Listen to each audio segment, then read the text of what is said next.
رحمان بابا وای اے عاقله راشه غوږ ونیسه ماته، اے عاقله راشه غوږ ونیسه ماته، مرګې نه پرېږدي سړی خپلې رضا ته. او د اجل سوارو په تخت به درله راشي، د اجل سوارو په تخت به درله راشي، ناګهانه به تالا شي وایم تا ته.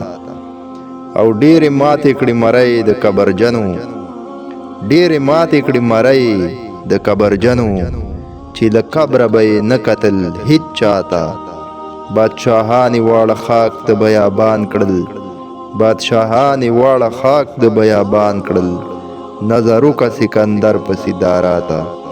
او په ژوندون یې توبه وباسه رحمانه، په ژوندون یې توبه وباسه رحمانه، چې قیامت کې شرمنده نشي مولا ته. ټولو ملګرو ته درخواست دی چې پښتو شاعرۍ لپاره زمونږ چینل پښتو پویټري سبسکرایب کړئ. ډیره مهرباني.